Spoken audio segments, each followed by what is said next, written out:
ইউনূস সাহেব আমাদের প্রধান উপদেষ্টা, প্রধানমন্ত্রীর পদমর্যাদার প্রধান উপদেষ্টা। হেডলাইন হলো ইউনূস সাহেব দিনকে দিন চরম বেপরোয়া হয়ে উঠতেছেন। কি করার জন্য বেপরোয়া? এক কথায় বললে উনি আমেরিকার কাছে বাংলাদেশকে বেচে দেওয়ার জন্য উঠে পড়ে লাগছেন। এটা হবে আসল কথা, একদম সোজা কথা, সরাসরি বললাম। এই যে এবার উনি যাচ্ছেন, আজকে রাত্রে যাবেন। আজকে ওনার রাত্রে যাওয়ার সময় ওনার ঝুলিতে এমন অনেক কিছু থাকবে যেগুলো তো নিয়ে আমেরিকায় যাচ্ছেন বেচতে, কিন্তু তারা নিবে কিনা এটা এখনো ফয়সালা হয় নাই। সবচেয়ে বড় এই তালিকার সবার উপরে যেটা আছে সেটা হলো রেয়ার আর্থ মেটেরিয়াল। ওকে, যেটা বলতেছিল একটু লিখে দিই, কারণ শব্দটা নতুন, বুঝতে পারবেন না অনেকে। রেয়ার কথাটার মানে হলো যা সচরাচর পাওয়া যায় না, এটাকে রেয়ার বলি। কম পাওয়া যায় না সহজে, এই জাতীয় জিনিসকে রেয়ার বলি। রেয়ার আর্থ, EARTH, আর্থ মানে দুনিয়া বা মাটি, এরকম মিন করতে পারে। আর মিনারেলস বলতে পারে। মিনারেলস মানে খনিজ দ্রব্যাদি। রেয়ার আর্থ মেটেরিয়াল, কম প্রাপ্য বা দুষ্প্রাপ্য খনিজ পদার্থ। আচ্ছা, খনিজ বলছি বটে, ফলে বাংলাদেশ এটা বিরাট খনির মধ্যে আছে, ঠিক এরকমটা না। বাংলাদেশে এটা যত সমুদ্র উপকূল আছে, কক্সবাজারের পাড়ে, এই সমুদ্র উপকূলে বালির মধ্যে আছে এটা। এখন কোন জায়গায় কনসেন্ট্রেটেড, কোন জায়গায় এখান থেকে কনসেন্ট্রেট জায়গা পেলে সেখান থেকে তুলে আনা সহজ হবে, এগুলো একটা বিষয় আছে। ফলে খনিজ শব্দটা, মিনারেলস কথাটা থাকলেও বাংলাদেশের খনি একেবারে আছে ওরকম না। ওকে, জিনিসটা কি আসলে? জিনিসটা মূল বিষয়টা হলো, যেহেতু এটা কাজে লাগে কোথায়, মোবাইল ফোন বানাইতে। মোবাইল, এই যে মোবাইল ফোন টোন যত কিছু বানান, এনিথিং যেটাকে আমরা বলি ইলেকট্রনিক সার্কিট, এটা বোর্ডের মধ্যে এগুলো ছাপানো থাকে। আজকাল এটা এমন জায়গায় গেছে এই প্রয়োজনীয়তা, এই বোর্ডটা, এই যে আপনারা যে বাল্ব ইউজ করেন, এই বাল্বের ভিতরেও একটা সার্কিট আছে, এই বোর্ড আছে। কেন? বোর্ডের মধ্যে সার্কিট দিলে, সার্কিট কথাটা শুনতে মনে হয় যেন অনেক দূরে কিছু না। সার্কিট খুব সহজে, আপনি তার দিছে, সুইচ দিছে, একটা সার্কিট মানে হলো তার মধ্যে একটা সুইচ থাকবে, সুইচ তো টিপতেছেন প্রতিদিনই, সেই সুইচ থাকবে। আর থাকবে একটা ফিলামেন্ট, একটা বাল্ব থাকবে, বাল্বের ভিতরে কারণ তার থাকে না, ওটাকে বলে ফিলামেন্ট। তাহলে একটা সুইচ থাকবে, ফিলামেন্ট থাকবে, আর কারেন্ট যাবে। এইটাই হলো সার্কিট, একদিক দিয়ে যাবে, একদিক দিয়ে ফিরতে আসবে। এই যে যেটা তৈরি হলো এটাকে আমরা সার্কিট বলি, ইলেকট্রিক সার্কিট বলি। ইলেকট্রনিক হবে এইবার। এটা কিন্তু ছোট্ট একটা বোর্ডের মধ্যে নিয়ে আসেন এই জিনিসটাকে। এই 1 ইঞ্চি পরিমাণ ইয়ের মধ্যে মনে করেন যে কমপক্ষে গোটা 50 সার্কিট আছে মনে করেন। তাহলে কি হবে?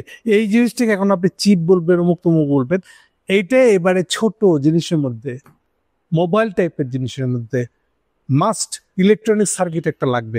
অনেকে এটার এই বড় ফর্মটাকে বলে মাদারবোর্ড। মাদারবোর্ড আমরা কম্পিউটারের বেলায় শুনি, কম্পিউটারের ভিতরে একটা মাদারবোর্ড থাকে, মাদারবোর্ডের ভিতরে অসংখ্য সার্কিট থাকে এরকম। আবার মাদারবোর্ডের উপরে চিপ বসানো থাকে, হোয়াট এভার, আমি অত ডিটেলে যাচ্ছি না। মূল বিষয়টা হচ্ছে এগুলো electronic not electric, electronic circuit. যখন ছোট সার্কিট হয়ে যায় এগুলোকে ইলেকট্রনিক সার্কিট বলে। সুবিধা কি? সুবিধা হলো ইলেকট্রনিক সার্কিট হলে তার বিদ্যুৎ খায় খুবই কম, সেই জন্য হোল দুনিয়া ইলেকট্রনিক সার্কিটের দিকে ঝুঁকছে। বাল্ব দেখছি না, একটা সাদা বাল্ব হয়ে গেছে। আগেকার দিনে এই যে হলুদ হলুদ বাল্ব ছিল যে, সেগুলো প্রচুর বিদ্যুৎ খাইতো, এই জন্য এখন ইলেকট্রনিক বিদ্যুৎ বাল্ব বানাতে এটা বিদ্যুৎ কম খায়। সো দুনিয়া চলে যাচ্ছে ইলেকট্রনিক সার্কিটের দিকে। এইবার আসেন মোবাইলের বিষয়ে, বা ছোট সার্কিট কেন করা হচ্ছে। মোবাইলের ভিতরে দেখেন এতটুকু একটা জিনিসের ভিতরে আপনার সমস্ত কিছু থাকতে হবে, একটা অলমোস্ট বিগ কম্পিউটারের বিকল্প এতটুকু জায়গার ভিতরে। তাহলে কি করতে হবে? তাহলে যেটা করতে হবে, এর ভিতরে সার্কিট গুলোকে ছোট হতে হবে। কিন্তু একটা অসুবিধা আছে, অসুবিধা হলো এটা ছোট সার্কিট যদি হয় তাহলে এটা প্রচুর তাপ তৈরি করে। ওইটুক জায়গার মধ্যে এত কিছু দিচ্ছেন, এই তাপ থেকে তাপ সহনীয় একটা মেটেরিয়াল এটা তৈরি হতে হয়, নাহলে কি হবে, তাপে তো ওটা গলে যাবে, গলে পড়বে, ডিস্টার্বেন্স হবে, ভেঙে চলে যাবে, কাজ করবে না। এইটাকে এড়ানোর জন্য এইবার এই যে তাপ সহ, যার তাপসহ কে হবে, যেই মেটেরিয়ালটার গলনাঙ্ক, গলে যাওয়ার তাপমাত্রা অনেক উপরে, 500 উপরে মনে করেন, কথার কথা, সেগুলোকে আমরা বলি যে ওই যে রেয়ার আর্থ। মানে আপনার যারা যারা সায়েন্সের স্টুডেন্ট তারা জানবেন, পিরিয়ডিক টেবিল বলে একটা জিনিস আছে, 118টা বোধহয় ওখানে মেটেরিয়াল আছে। তার মধ্যে কিছু মেটেরিয়াল আছে যারা এই তাপসহ, তাপ সহ্য করতে পারে অনেক উচ্চ তাপমাত্রা পর্যন্ত। এই জিনিসগুলোকে ওখানে ইউজ করা হয়। এই জিনিসটাকে উল্টা করে বললে রেয়ার আর্থ, এই রেয়ার আর্থগুলো ওখানে ইউজ করা হয়।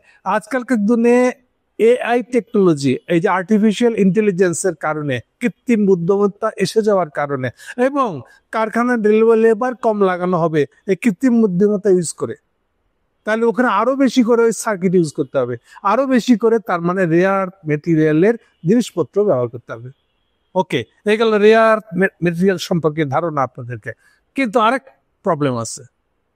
প্রবলেমের আরেকটা বড় দিক হলো এই রেয়ার আর্থ মেটেরিয়াল সব দুনিয়ার সব দেশে পাওয়া যায় না, খুব কম দেশে পাওয়া যায়। এটা তো একটা প্রবলেম।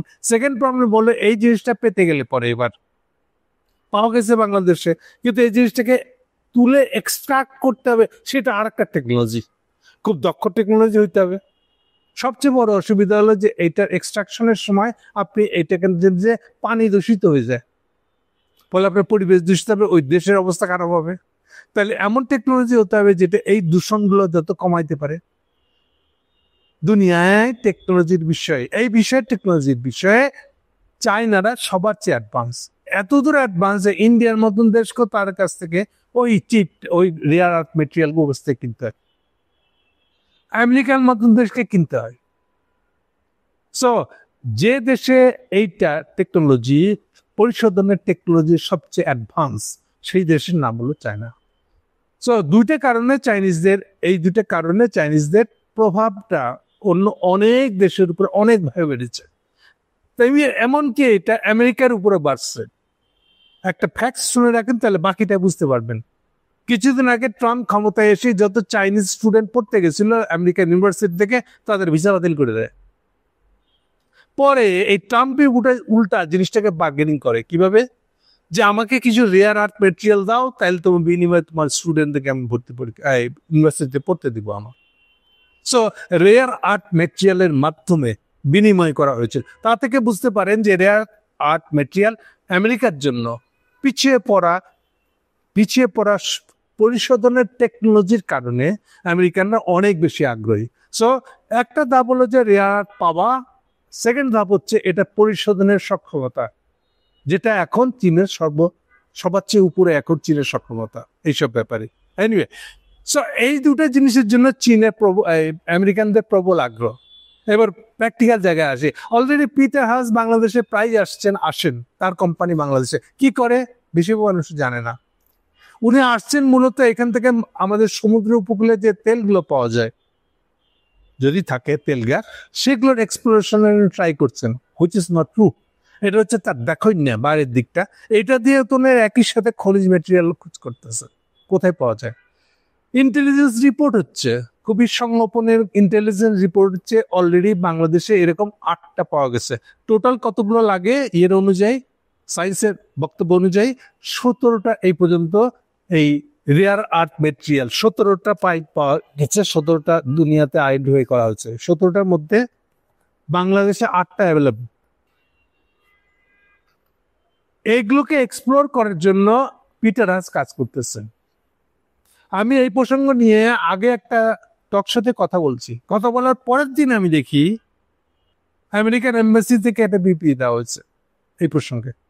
যদিও আমি শিওর না এটা কি আমেরিকান এম্বাসি থেকে কিভাবে আসছে, কে আসছে আমি জানি না, কারণ এটা সংগোপনে ছাপা হয়েছে কোথায়?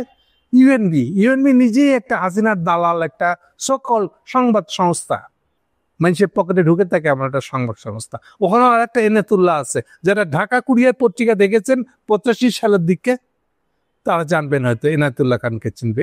ওই এনাতুল্লাহ না, এটা আর এক এনাতুল্লাহ। এনিওয়ে, সে ইউএনবিতে ছাপা হয়েছে। এবার ইউএনবির বরাতের খবরটা ছাপা হয়েছে আমাদের আর এক বসুন্ধরার পত্রিকা কালের কণ্ঠে। সেখানে এটা তারা স্বীকার করেছে, উল্টা দাবি করা হয়েছে অনেকটা সান্ত্বনা দেওয়ার মতন করে, যে তারা বাংলাদেশের সঙ্গে এই বিষয়ে যা কিছু চুক্তি হবে এটা খুব ফর্সা রাখবেন, এটা খুব ওপেন রাখবেন, এটা নিয়ে কোনো সংগোপনের কোনো কিছু ঘটবে না। এখন মূল জায়গাটা আসি। আমি কথাটা সত্য মিথ্যা এটা আমি যাচ্ছি না, আমি বলতে যাচ্ছি যেটা আমি যে জিনিসটা ফাঁস করে দিয়েছিলাম প্রথমে, সেই জিনিসটাকে সাড়া দিচ্ছি। এর মানে হলো আমি যা বলছি কথাটা সঠিক। এখন এবার ইউনূস সাহেবের ঝোলার ভিতরে এটা আছে, এটা কেন এভাবে বলছি? কেন বলছি? এই জন্য যে এই বিষয়ে আসলে শেষ পর্যন্ত ট্রাম্প কি করবে এটা এখন শিওর না। কেন? দুটো জিনিস আছে এখানে। আমি আগেও বলেছি আপনাদেরকে যে ট্রাম্পের আমলে ট্রাম্পের পেন্টাগন বা ট্রাম্পের স্টেট ডিপার্টমেন্ট, পররাষ্ট্র বিভাগ বা আমেরিকার নানান ব্যবসায়ী এবং তাদের লবি করার নানা প্রতিষ্ঠান, তাদের পজিশন আর ট্রাম্পের পজিশন এক না। ট্রাম্পের নিজস্ব কিছু কাজ নিয়ে উনি আসছেন, তার প্রায়োরিটি আছে। সেই প্রায়োরিটির সাথে যদি এই সব ব্যবসায়ীদের ধান্দাটা যদি না মিলে, তাহলে ট্রাম্প ওই বিষয়ে কোনো আলোচনা করতে রাজি না, এটাকে ফালাই রাখে, ওই ফাইল ডাস্টবিনে ফেলাই দিয়ে রাখে। এটা হচ্ছে ট্রাম্পের অবস্থা। এই বিষয়ে ফয়সালাটা এখনো হয় নাই। তাহলে ইউনূস যাচ্ছেন আজ এবার এক হলো এটা নিয়ে ফয়সালা করতে, ট্রাম্প কতটা নিবেন, সিরিয়াস নিবেন কিনা। ট্রাম্প যদি না নেন তাহলে এইবার উনি দাবি করবেন যে ওনাকে ক্ষমতা রাখার জন্য, ওনার এক্সপেকটেশন 10 বছর, আমি যতদূর শুনতে পাই। তাহলে ট্রাম্প কি এগুলোর ব্যাপারে সিরিয়াস হবেন? ট্রাম্প যদি সিরিয়াস না হয় তাহলে এটা ওই পেন্টাগন লেভেলে কি স্টেট ডিপার্টমেন্টের লেভেলে এগুলো করে কোনো লাভ নাই। এই বিষয়ে উনি ফয়সলা করতে আসছেন। ধরা যাক যদি ফয়সলা হয়ে যায় তাহলে আমরা হয়তো দেখবো যে 30শে সেপ্টেম্বর, এই মাসের শেষ দিকে উনি ঢাকা ফিরছে। ঢাকায় ফেরার পরে আবার দেখবো যে বাংলাদেশের রাজনীতিতে নতুন একটা ধারা তৈরি হয়েছে। এটা মোটেও অসম্ভব না। বলে সেক্ষেত্রে তারেক জিয়ার অবস্থা কি হবে, অন্য রাজনৈতিক দলের অবস্থা কি হবে, সভাপতি এর জন্য বদলাবে। সো এত সব ইফ নট বাট মধ্যে ইউনূস সাহেব যাচ্ছেন আমেরিকাতে। সো সার কথাও বলতে গেলে উনি এটা গেলে একটা। সেকেন্ড, ইদানিং উনি আর অ্যাগ্রেসিভলি পোর্ট দিতে হবে বলে আবার গান শুরু করছেন আমাদের আরেক ব্রিগেডিয়ার সাখাউতকে দিয়ে। ব্রিগেডিয়ার সাখাউত মূলত আসলে আমাদের ওয়াকারের চয়েস হিসেবে ঢুকেছিলেন। ঢুকার পরে উনি এখন আস্তে আস্তে ইউনূসের চামচা হয়ে উঠতে চাচ্ছেন।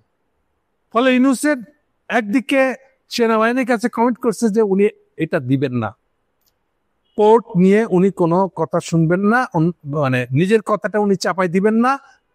সেনাবাহিনী কনসার্ন, বিশেষ করে নৌবাহিনী কনসার্ন আছে, সেদিকে উনি খেয়াল রাখবেন, এটা বলে আসছেন আমি যতটুকু জানি। কিন্তু অলরেডি গতকালকে সিদ্ধান্ত হলো উনি প্রকাশ্যে বলছেন, সাখাওয়াত সাহেব প্রকাশ্যে বলছেন আগামী মাসে এটা বিদেশিকে দিতে হবে, তা বিষয়ে একটা প্রপোজাল রেডি করতে।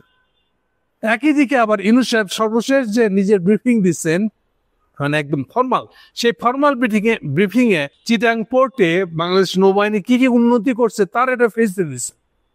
কতগুলো কন্টেনার নামানো, মানে কন্টেনার নামানো উঠানোর যে জট, এগুলো কত কাটাইতে পারছে সে নিয়ে হিউজ প্রশংসা করে কথাবার্তা বলছেন।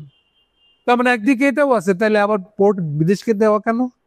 পোর্ট বিদেশিকে দেওয়ার কথাটা তাদের জন্য উঠে যেসব দেশে কোনো ধরনের টেকনোলজি নাই, ইভেন গ্রাজুয়েট, একটা ইঞ্জিনিয়ার গ্রাজুয়েট, এরকম বহু দেশ আছে, কিন্তু তাদের পোর্টটা ইম্পর্টেন্ট, তাদের পোর্টটা ইউজ করে আরেকজন, তারা ডিপি ওয়ার্ল্ডকে দিচ্ছে। ইথিওপিয়া যে পোর্ট, যাদের পোর্টটা ইউজ করে, এটা এরকম ভাবে ডিপি ওয়ার্ল্ডকে দেওয়া। কিন্তু যাদের নিজেদের এই ক্ষমতাগুলো আছে তারা তো এইভাবে দিতে চাইবে না। প্লাস যাদের জিওগ্রাফিক্যালি আশেপাশের দেশ কাছে এর তার পোর্টের গুরুত্ব আছে, বাংলাদেশ ইটসেলফ ইজ গুরুত্বপূর্ণ তাদের কাছে, সেসব দেশ তো এগুলো দিবেই না। কিন্তু ইউনূস সাহেব এগুলোকে ডিঙিয়ে আমেরিকাতে কি করে দেওয়া যায় চেষ্টা। আমি যতটুকু খবর পাচ্ছি ইউনূস সাহেব প্রতিটা কাজে আমেরিকার স্বার্থ কোথায় আছে এটাকে দিতে হবে। আমি ওনাকে পরিষ্কার করে বলে দিয়েছে যে তুরস্ক থেকে আর্মস কেনার ব্যাপারে আমরা চাইলেও পারবো না, আমরা চাইনিজ আর্মসে অভ্যস্ত, চাইনিজ আর্মস ট্রেনিং আছে, আমরা এমন একটা দেশ থেকে আর্মস নিতে পারবো না যেটার সাথে ইন্ডিয়ার সম্পর্ক আছে। উনি সেগুলো জানার পরেও, মানার পরে আবার উনি কন্টিনিউয়াসলি পুশ করতে, সর্বশেষ 2 সপ্তাহ আগে উনি পুশ করছেন তুরস্ক থেকে নেওয়া হয় না কেন। আর তুরস্ক থেকে না হলে ওখান থেকে কমিশনের বিষয় আছে, আমেরিকান ধান্দা তো আছেই।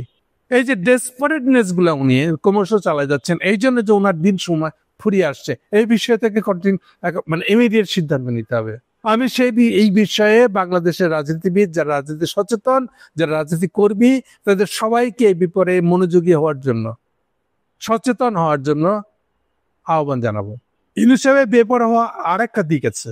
আজকের খবর হলো যে মোকলেস হলো জনপ্রশাসন মন্ত্রণালয়। জনপ্রশাসন মানে পাবলিক অ্যাডমিনিস্ট্রেশন মানে হলো যে এই যে সচিবালয়ে কাকে কোথায় বদলি করা হবে, কোন ডিসিকে কোথায় নিয়োগ, কোন জেলায় নিয়োগ দেওয়া হবে, এই কাজগুলো করে যে মন্ত্রণালয়। এই মন্ত্রণালয়ে কোনো মন্ত্রী এখন নাই, অর্থাৎ এটা ইউনূস সাহেবের ডাইরেক্ট আন্ডারে। এই মোকলেস হলো এটার মাতবর। মোকলেসের নামে এর আগে সবচেয়ে বড় অভিযোগ যে আসছিল ইউনূস সরকার আসার পরে বিভিন্ন যে 64 ডিস্ট্রিক্টে কাকে কোথায় ডিসি দেওয়া হবে এগুলা নিয়ে উনি নিয়োগ দেওয়ার আগেই ঘুষ নেওয়া শুরু করছিলেন। প্রবল সেটা নিয়ে অভিযোগ আসার পরে কেমনে কেমনে উনি থেকে বেঁচে যাচ্ছেন, বেঁচে গিয়ে উনি এখন এটা সচিব হয়ে বসে আছেন জনপ্রশাসনের। আজকে সকালে তাকে জনপ্রশাসন থেকে সরিয়ে দেওয়া হয়েছে। কেন? ইউনূস সাহেব মামা। আমি যে খবর জানি তা হলো যে উনি শুধু টাকাই নেন না ওখান থেকে বদলির। এই যে এনসিপির কোন কোন নেতার নামে যে অভিযোগগুলো আসতেছে, একই অভিযোগ।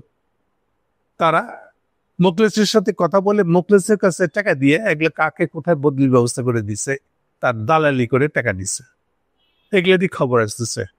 মোখলেসের এই টাকা দেওয়া অনেক দূর গেছে।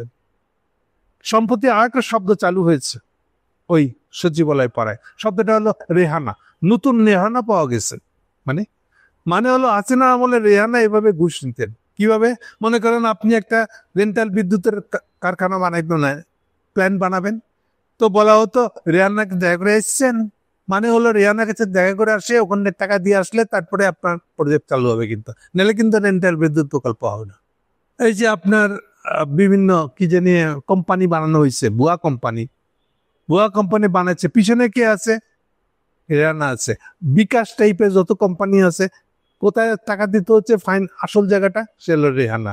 ঠিক সেরকম মোখলেসের একটা রেহানা পাইছে, এটা আপনারা খোঁজ করে বের করবেন রেহানাটা কি, এবং রেহানার কাছে টাকা দেওয়ার বিনিময়ে এগুলো চলতেছে। সো মোখলেস হচ্ছে একই সাথে টাকা কালেকশন এবং টাকা ডিস্ট্রিবিউশনের লোক। ইউনূস সাহেবকে মুরুদ হবে দেখাবেন যে এখন মোখলেসের কাজকর্ম নিয়ে আপনি দুদুকে একটা মামলা দিবেন, দুদুকে বলবেন এই বিষয়ে তদন্ত শুরু করতে, দিচ্ছেন না কেন? এই প্রশ্নের জবাব ইউনূস সাহেবের পাবলিককে দেওয়া উচিত। Thank you.